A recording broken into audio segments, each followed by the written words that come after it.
시편 강의 8번째 시간입니다. 예수가 부르는 노래 8강 시편 91편 말씀입니다. 다 같이 기도하겠습니다. 하나님의 은혜를 감사합니다. 시편 91편 말씀을 통하여 오늘날 우리가 살아가고 있는 이 시대에 하나님께서 요구하는 것이 무엇인지를 다시 한번 밝히 깨닫고 그 말씀이 주시는 은혜 가운데 늘 승리하며 찬송하며 나아가는 우리의 삶이 되도록 인도하여 주시옵소서. 예수 그리스도의 이름으로 기도하옵나이다. 91편, 시편 91편인데요. 91편에 나타난 여러 이 긍정적인 내용들을 보게 되면 이렇습니다. 심한 전염병에서 하나님이 우리를 구해 주시고 재앙에서 우리를 구해 주시고 사자와 독사를 밟으며 젊은 사자와 뱀을 발로 누른답니다. 그리고 장수하는 복을 우리에게 주신다, 이렇게 얘기를 했어요. 이런 류의 말씀들을 우리가 대할 때에 크리스천들은 무병장수하며 부와 권세를 누린다라는 이런 말씀으로 우리가 이 말씀을 받게도 됩니다. 한마디로 얘기하면 예수 잘 믿으면 건강하고 병에도 강하고 재앙이 와도 두려워하지 않고 재앙, 전염병 이런 데서 하나님이 건져주실 것이고 부자도 되고 공부도 잘 하게 된다. 뭐 이런 말씀으로 이 말씀을 우리가 받게 될 수도 있습니다. 그런데 성경을 차치하고 현실적으로 놓고 볼 때 예수를 잘 믿는다. 이건 굉장히 주관적인 거긴 해요. 누가 예수를 잘 믿는 건지 그거는. 근데 그 예수를 잘 믿는 것이 있다고 치고 어떻게 가정을 합니다. 그런 사람이 건강하지 않은 경우가 있나요? 없나요? 있죠. 병에 걸려야 안 걸려요. 병에도 걸리고 지진이 나거나 전염병이 왔을 때 거기서 온전히 다 피하지 못해요. 그리고 예수를 잘 믿으면 공부를 잘한다. 옛날에 뭐 그런 분들이 있어요. 공부를 못하면 예수 잘 못 믿고 기도 열심히 안 해서 그렇다, 그런 경우들이 얘기를 하는 경우들이 있는데 그거는 꼭 그렇지가 않은 경우들이 많이 있죠. 그래서 사도 바울 같은 경우도 건강하지 않았고 가난에 노출됐고 병도 있었고 여러 가지 어려움들을 겪었죠. 오늘 이 3절 말씀에 심한 전염병에서 건지신다 하나님이, 이 말씀을 이제 그 문자적으로 그대로 받아들여서 하나님이 심한 전염병에서 건지신다면 마스크가 필요할까요? 사실 마스크 필요 없죠. 정부가 뭐 이렇게 자꾸 막고 뭐 방역 지침을 주고 뭐 하는 거 다 따라야 됩니까? 심한 전염병에서 하나님이 구원하시는데요. 뭐 안 따라도 하나님이 다 보호해 주신다, 뭐 이렇게 얘기를 할 수 있잖아요. 코비드 19에서 이 미국에서만 50만 이상이 죽었어요. 근데 그 중에 예수를 잘 믿으시다가 코비드 19으로 사망하신 분들도 여럿 있으실 겁니다. 그러니 하나님이 심한 전염병에서 건지신다라는 말씀을 우리가 어떻게 해야 됩니까? 그게 아닌 겁니까? 아니면 긴 겁니까? 자, 하나님께서 이런 말씀을 여기에 기록하고 있는 그 성경 안에서의 그 의미가 무엇인지를 우리가 추적해 나가 봐야 되는데요. 그걸 알지 못하고 그저 우리가 가지는 현실적인 이해만 가지고 하게 되면 우리가 오해를 많이 할 수 있어요. 마치 유대인들이 형사 취수제가 있은 후에 천국 가면 이제 누구의 아내가 그 여자가 될 것인가, 여러 그 형제들의 아내가 되었으니까 예수님께서 그 말씀하시면서 부활에 대해서 얘기를 하면서 너희들은 그렇게 얘기를 하느냐 하시면서 예수님이 너희가 성경도 하나님의 능력도 알지 못하는 거로 오해하였다, 이렇게 얘기를 하고 있어요. 그러니까 우리가 전염병에서 하나님이 건져주신다라는 말을 오해할 수도 있겠구나 하는 것을 우리가 생각을 해봐야 됩니다. 특별히 오늘 시편 91편 11절 12절 말씀은 그가 너를 위하여 그의 천사들을 명령하사 내 모든 길에서 너를 지키게 하심이라. 그들이 그들의 손으로 너를 붙들어 발이 돌에 부딪히지 아니하게 하리로다. 이런 하나님의 약속의 말씀이 있어요. 그런데 이 약속의 말씀을 누가 사용을 하냐면요. 마태복음 4장 6절에 보면 이르시되 내가 만일 하나님의 아들이여든 뛰어내리라 기록되었으되 이 부분입니다. 그가 너를 위하여 그의 사자들을 명하리니 그들이 손으로 너를 받들어 발이 돌에 부딪히지 않게 하리로다 하였느니라. 이 마귀가 한 말입니다. 마귀가. 뭘 사용해서요? 시편 91편 말씀을 사용을 해서 마귀가 사용한 말이에요. 그 말씀 자체가 틀린 거 아니죠. 그대로 성경에 나온 말인데 이것을 어떻게 사용을 하고 있냐면 예수님을 시험하는 목적으로 사용을 하고 있어요.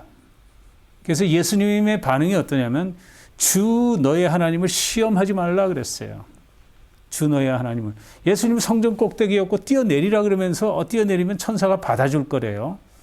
근데 예수님은 지금 천사가 받아줘가지고 천사 받아주면 사람들이 어떻게 하겠습니까? 와, 예수님을 슈퍼스타로 생각하겠죠. 막 왕으로 만들려고 할 거 아닙니까?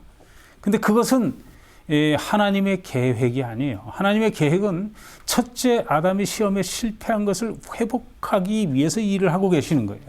그러니까 하나님의 계획을 한 걸음 한 걸음 실현해서 이 시험을 이겨내고 결국 이 땅에서 공생의 사역을 하신 후에 십자가로 가시는 것. 이것이 하나님의 계획을 실현하는 것인데 마귀는 그것을 막기 위해서 하나님의 말씀을 사용했다 이것입니다.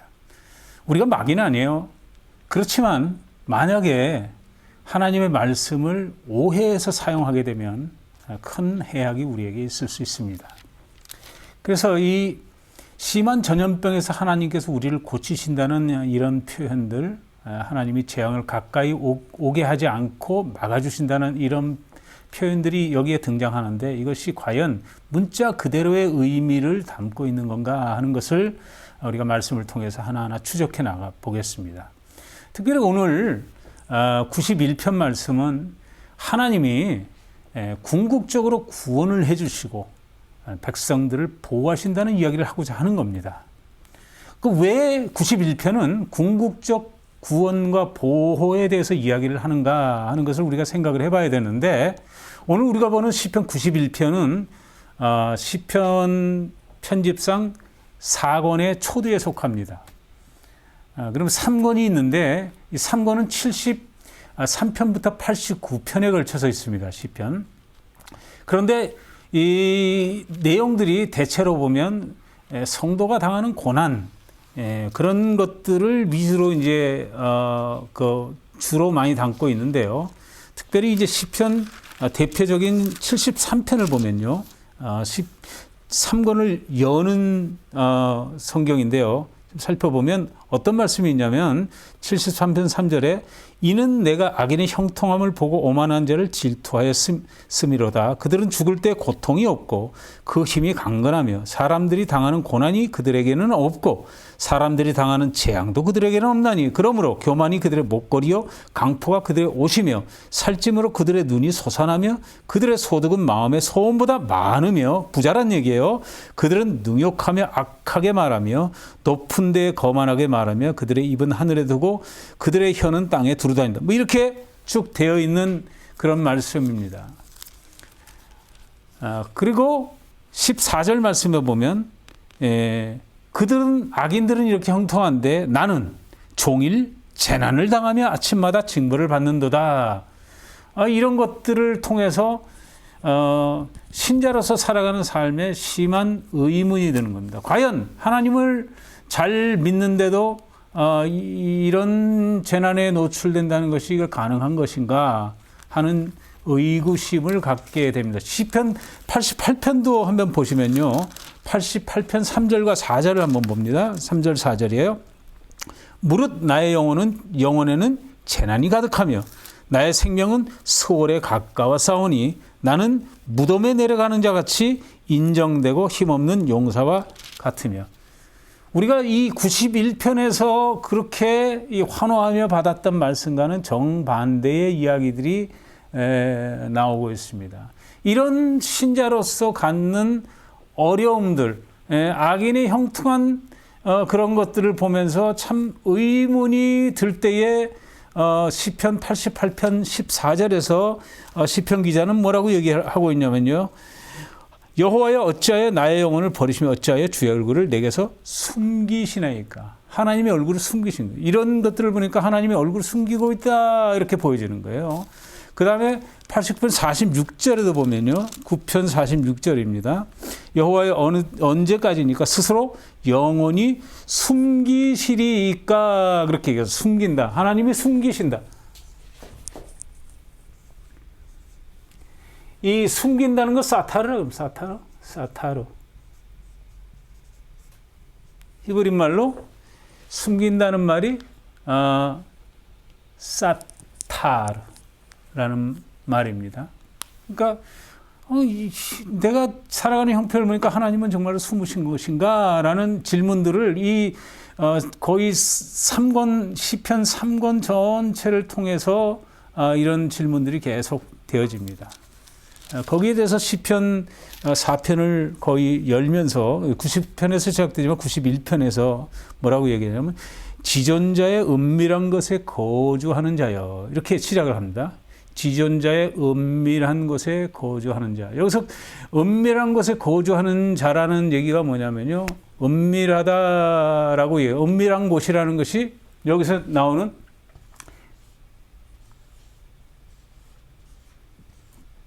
사타르. 이거는 인이에요.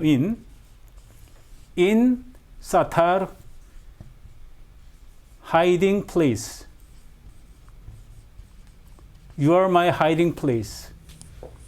은밀한 곳을 hiding place라고 합니다. 그래서 이 말씀은 앞에 나타난 질문들에 대해서 대답하는 그런 식의 그런 어떤 구성으로 되어 있다고 볼 수 있어요. 너는 내 어려움과 악인들의 형통함을 보면서 나를 숨었다고 하느냐?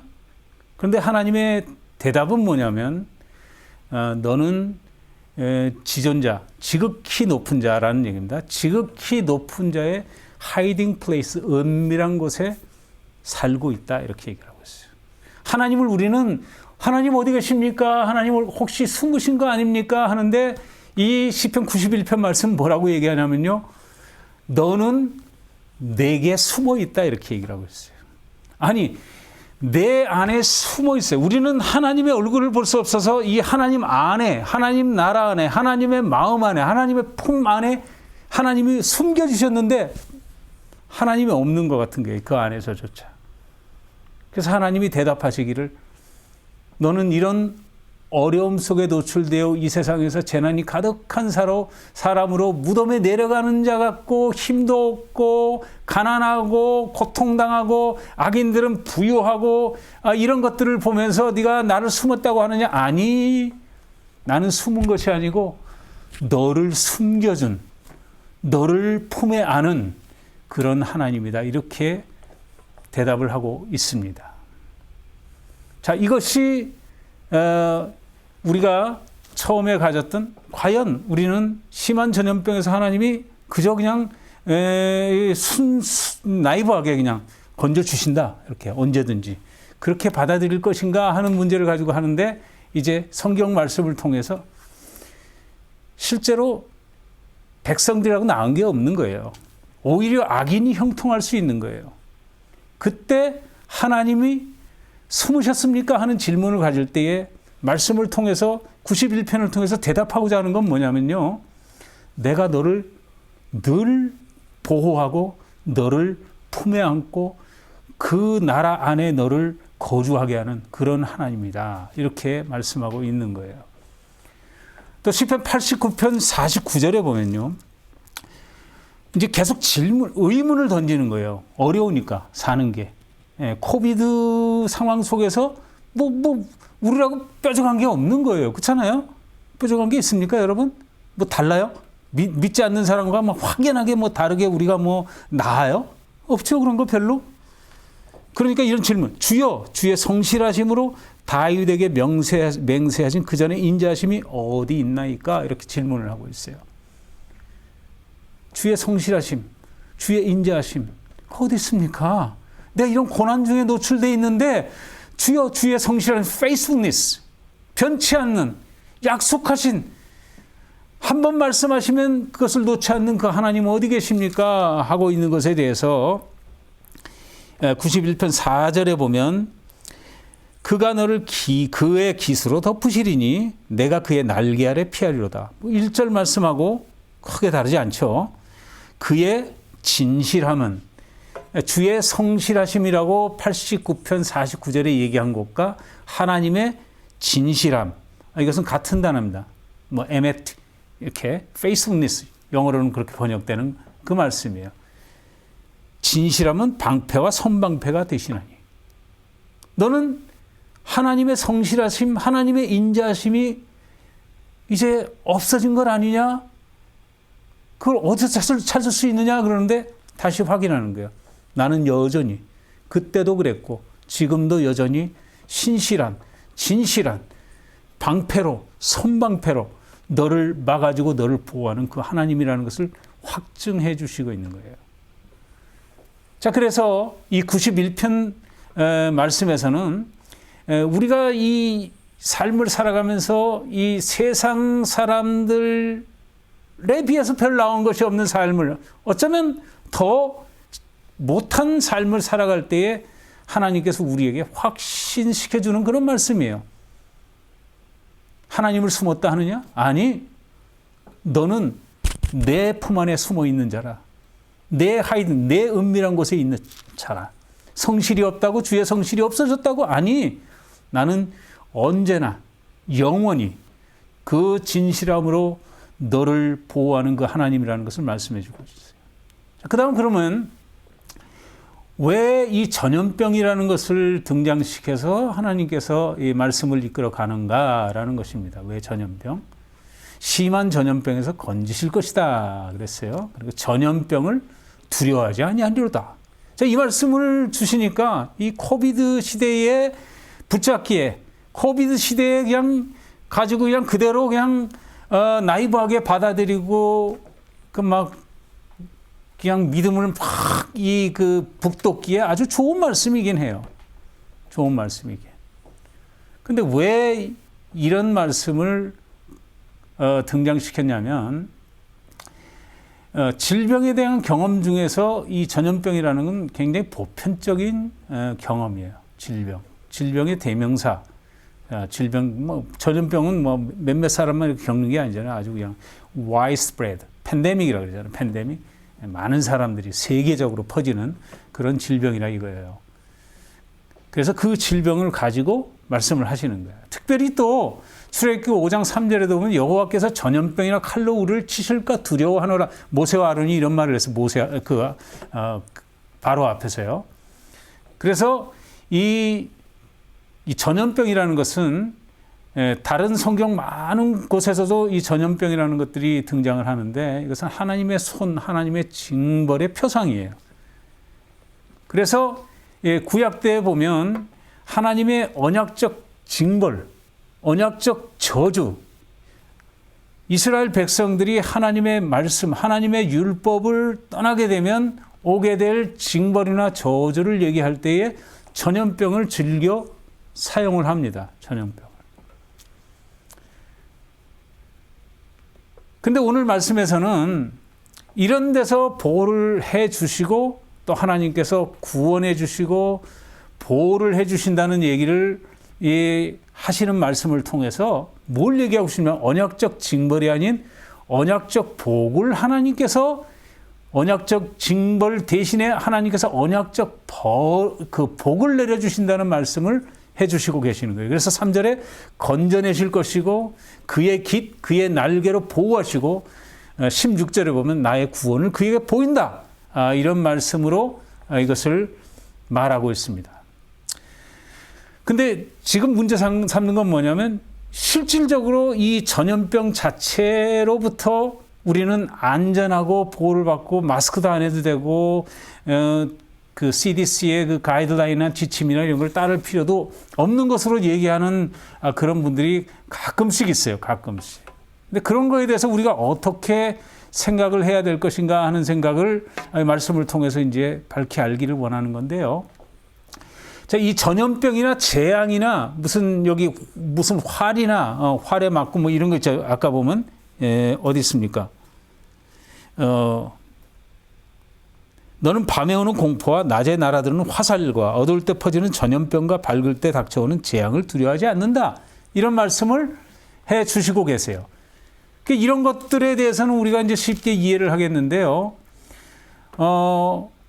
13절에 보면 내가 사자와 독사를 밟으며 젊은 사자와 뱀을 발로 누른다. 이런 말씀이 뭐하고 동일선상에 놓여져 있냐면 전염병이나 재앙하고 동일선상에 놓여져 있는 거예요. 그러니까 전염병에서 건지신다면 하나님께서 뭐에서도 건지신다고요? 사자와 독사를 밟게 되고 젊은 사자 뱀을 발로 누른다 그랬어요.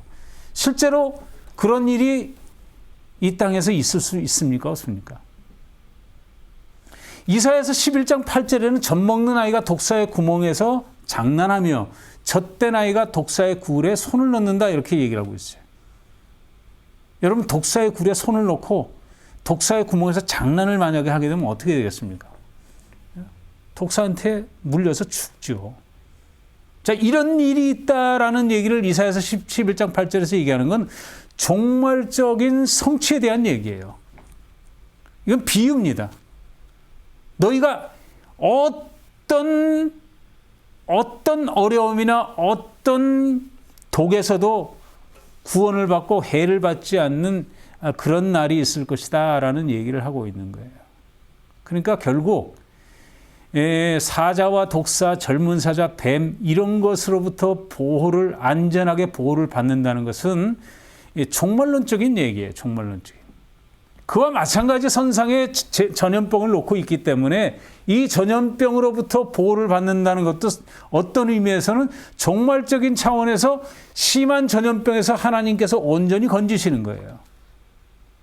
그렇죠? 실제로 구원의 나라에서는 전염병으로부터 완전해집니다. 완전해지. 성경에서는 그걸 얘기하고자 하는 거예요. 그렇기 때문에 이런 심한 전염병에서 건지신다는 얘기가 어떻게 이해가 돼야 되냐면 우리가 갖는 모든 어려움, 우리가 받는 모든 아픔, 고통, 눈물 이런 것들을 반드시 이기고 승리하는 그 나라가 도래할 것이다. 그때에 독사의 글에 손을 넣어도 너희가 해를 입지 않을 것이다. 그것은 궁극적인 하나님 나라의 완성이요 성취다. 이렇게 얘기를 하고 있는 것입니다. 그렇기 때문에 이 얘기가 병이나 전염병이나 가난함은 불순종에 대한 형벌이다. 이런 등식을 성경이 얘기하고 있는 것이 결코 아니라는 거예요. 세상에서 이 간증하는 것들을 많이 듣는데 저는 뭐 간증이 다 나쁘진 않아요. 우리는 그 성경에 나타난 간증 그 자체는 그리스도를 드러내는 것이기 때문에 그것은 우리가 해야 될 일입니다. 해야 될 일. 그런데 실제로 이 유명한 간증들을 보면 잘 알려진 제가 간증들을 잘 안 듣는 이유가 이제 그런데 좀 있습니다. 솔직히 얘기해서는 뭐 주로 잘 믿었더니 무슨 장관이 됐다. 뭐 잘 믿었더니 하버드에 들어가더라. 잘 믿고 사업했더니 사업이 흥왕해서 큰 부자가 되었더라. 잘 믿었더니 오늘 얘기식으로 하면 전염병도 얼씬 못하고 쫓겨나더라. 뭐 이런 간증들이 아주 굉장히 파퓰러한 간증으로 자리합니다. 뭐 만약에 누군가 간증을 하는데 저는 최선을 다해서 학교에서 공부를 했는데 그러나 꼴찌를 했습니다. 꼴찌를 한 이유는 하나님을 위해서 살기 위해서 많은 사람들을 돕고 복음을 전파하는데 최선을 다하는 삶을 살다 보니까 학교에도 최선을 다하고자 했으나 그것이 미흡하여 꼴찌를 하게 됐습니다. 그리고 저는 학교 공부에 머리가 그렇게 좋지도 않았나 봅니다. 만약에 누군가 그렇게 간증을 했다 그러면 그 간증 듣는 사람 하나도 없을 거예요. 그렇죠? 우리가 성경 안에서 만약에 야곱이 야복강의 그 경험을 가지고 간증을 했다고 그러면 그 간증은 좀 전에 얘기했던 잘 믿었더니 장관이 되었더라. 사실 뭐 장관이 됐다 그러면 야, 잘 믿어서 장관밖에 안 됐냐? 총리가 안 됐다. 그게 더 나은 거예요? 하여튼 이 야곱의 야복강 간증을 제가 한번 생각을 해서 야곱이 야복강을 가지고 간증을 한다. 그러면 어떤 간증이었을까 하는 생각을 해보는 거예요. 밤새 기도하여 하나님의 응답을 받았습니다. 야곱이 그럴 거 아니에요. 그 밤새 기도한 그날 저의 90년, 100년 되는 인생이 깨졌습니다. 야곱이 이때 나이가 얼마 정도로 여러분 생각하십니까? 야곱이 거의 90 내지 100살로 저는 추정을 했어요. 간단하게 살펴보면요. 이런 것들도 이제 성경을 보는데 좀 도움이 될까 싶어서 간단하게 살펴보면 야곱이 어떻게 90이나 됐을까? 뭐 그런 계산이 잘 안 나올 수도 있어요. 제가 한번 살짝 계산을 해보면요. 그러니까 성경을 이건 어떤 의미에서 제가 얘기를 하고 있는 거냐면요. 성경을 볼 때에 우리가 상식과 그런 것을 가지고 잘 보자 그런 얘기입니다. 야곱이 바로 앞에 섰을 때 130살이에요. 130살. 요셉이 야곱의 아들입니다. 그렇죠? 지금 옆으로 약간 벗어난 얘기인데 이 얘기하고 거의 맞춰가니까요. 요셉이 17세에 형들로부터 그래가지고 애굽으로 팔려가요. 그런데 요셉이 17세 되기 전인 그 야복강 사건은 요셉이 뭐 17세기 되기 전이었으니까 한 10살 정도로 우리가 쉽게 추정을 그 전일 수도 있고 한 10살 정도라고 쳐요. 그러면 17살에 가가지고 총리가 언제 됐습니까? 총리가 30세에 됐어요. 30세. 10살이 야복강입니다. 그렇죠? 10살이 야복강, 총리가 30세 됐어요. 그리고 야곱이 130에 바로 앞에 간 것은 7년 동안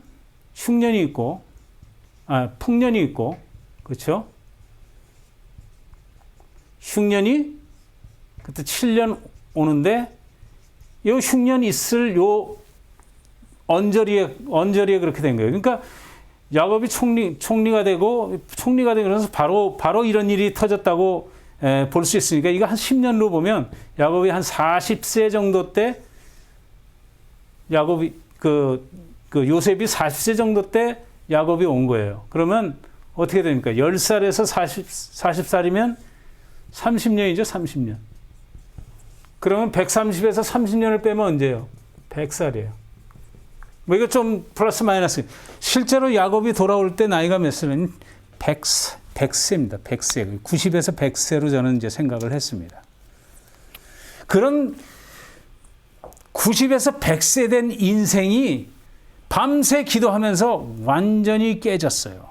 완전히 깨지고 그때 결과가 어떻게 됐어요? 큰 부자가 된 게 아니고 이 환도뼈가 나가가지고 평생 절름발이가 됐습니다. 야곱의 간증을 했을 거예요. 저는 밤새 기도하여 90살 먹은 인생이 완전히 산산조각이 나고 그날 밤으로 저는 평생의 절름발이로 살아가게 되었습니다가 야곱의 야복강 간증이에요. 그런데 그는 세상으로 보면 아무것도 볼 거 없지만 절름발이가 되고 그 순간에 하나님을 본 거예요. 하나님을. 그리고 인생 살아가면서 이때 100살부터 130살까지 본다 그러면 30년 동안 그는 걸을 때마다 야복강의 사건을 기억했을까요? 왜 그렇습니까? 우리는 걸으면 정상적으로 걷잖아요. 근데 야곱은 걸을 때 쩔룩거리면서 걸었을 거예요. 쩔룩 걸을 때마다 야곱은 하나님과 만났던 야복강 사건을 생각하면서 은혜입니다. 주의 은혜로 나는 이렇게 절름발이로 살아가고 있습니다. 이렇게 간증을 했을 거예요. 여러분, 이게 어떤 간증입니까? 세상에 그런 간증 별로 저는 못 본 것 같아요. 그러니까 얘기하고자 하는 중심이 뭐냐면, 우리가 소위 얘기하는 무병장수와 부와 권세를 누리는 그런 것이 성경이 보장해 주고 있는 그런 것이 아니라는 것입니다. 우리가 이걸 갖다 소위 기복신앙과 번영신앙이라고 얘기를 해요. 그런 데서는 손쉽게 전염병 와도 우리는 두렵지 않습니다. 마스크 안 해도 우리는 전염병으로부터 보호받습니다. 이런 얘기를 쉽게 합니다. 그런데 그런 기복신앙, 번영신학으로 사람들에게 얘기를 하면 사람들이 환호하면서 기뻐할 수 있을 수는 있어요. 그렇지만 그것이 가지는 문제는 뭐냐면 성경이 그렇게 얘기하고 있지 않다는 것이 첫 번째 문제예요. 성경은 하나님께서 이 전염병으로부터 우리를 구원하신다는 것이 징벌로부터, 우리가 가지는 죄악으로부터 주께서 우리를 구원해 주시고 보호해 주신다는 그런 말씀인데 그걸 오해하는 거예요. 세상의 장수, 무병, 부자, 성공, 이런 것들이 가지는 문제들이 그런 것들을 성경을 잘못 오해할 때 오는 것들이 되고, 그것의 가장 큰 문제는 뭐냐면 세상이 최고의 목표가 됩니다. 최종 목표가 돼요. 그렇게 되면 세상이 최종 목표가 되면 그 플립사이드, 반대편은 뭐냐면 하나님 나라에 대한 관심이 미약하거나 없어지게 됩니다. 왜냐하면 세상에 부한 것이 궁극적인 목표가 되는데요. 그렇다면 우리가 이런 말씀을 통해서 오늘 또 코비드 시대에 어떻게 말씀을 가지고 우리가 살아야 될 것인가 하는 것을 한번 생각을 해보는데요. 예방 지침들이 나올 때 우리는 마스크, 백신, 방역 지침 이런 걸 시민으로서 의무를 다해 지켜야 됩니다. 우리는 하나님께서 얘기하시는 상식을 넘어선 신앙을 가질 것을 요구를 하지만 많은 대부분의 경우에 있어서는 상식을 따라 행동해야 되기도 한 사람들입니다. 우리는 코비드 중에서 단지 우리가 할 수 있는 건 뭐냐면 하나님 앞에 고백하는 거예요. 2절처럼 나는 여호와를 향하여 말하기를, 이 코비드 중에도 그는 나의 피난처시여 나의 요새시여 나의 의뢰하는 하나님이라. 15절 그가 내게 간구하리니 내가 그에게 응답하라. 그들이 환난 당할 때에 내가 그와 함께하여 그들을 건지고 영화롭게 하리라. 그리고 나의 구원을 나타내 보이리라 하는 하나님을 우리가 찬양하며 하나님께 고백하는 거예요. 그리고 이 코비드 중에 믿음을 잃지 않도록, 또 우리가 게을러지지 않도록 하나님께 구할 것이요, 또 코비드 중 어려운 이들을 돕는 것으로 코비드 환경을 복음의 진보의 기회로 삼는 것. 그리고 대면 기도를 안 해보니까 이 대면 기도가 얼마나 중요한지를 우리가 알게 되잖아요. 그러면서 코비드가 지나가기를 주님 앞에 구하는 것입니다. 제가 오늘 말씀에 요약한 그런 그 말씀이 있는데 그것을 한번 읽어보면 이렇습니다. 하나님은 우리를 전염병에서 구원하시는가? 우리는 마스크를 착용한다. 그것은 시민의 올바른 의무이다. 하나님이 전염병에서 우리를 구하실 수 없어서 그런 것이 아니다. 하나님은 우리를 전염병 재앙에서 자동으로 보호받게 하지 않으셨다. 뜻을 가지고 그렇게 하신 겁니다. 하나님이 보장한 것은 믿는 자의 구원이요 하나님 나라이다. 하나님은 우리를 전염병보다 더 악한 죄악의 병에서 구원하신다. 그래서 우리는 이렇게 고백한다. 전염병이 와도 재앙이 와도 우리는 하나님 나라를 바라본다. 하나님의 구원을 바라본다. 하나님은 우리의 피난처시요 요새시며 의리하실 분이십니다. 이것이 우리의 고백이요 자랑이요 찬송이 되어야 되는 것입니다. 다 같이 기도하겠습니다. 하나님의 은혜를 감사합니다. 어떤 환경에 있을지라도 주를 의뢰하기를 배우게 하여 주시옵소서. 주께서 우리에게 보장한 것은 예수 그리스도를 통한 궁극적인 구원, 영광스러운 쇠하지 않는, 해를 당하지 않는 영원한 하나님의 나라임을 다시 한번 붙들게 인도하여 주시고, 이 코비드 상황 속에서도 믿음을 잃지 않고 게으르지 않고 주의 일에 더욱더 힘을 다하며 주의 나라를 바라는 주의 백성들 다 되도록 인도하여 주시옵소서. 예수 그리스도의 이름으로 기도하옵나이다. 아멘.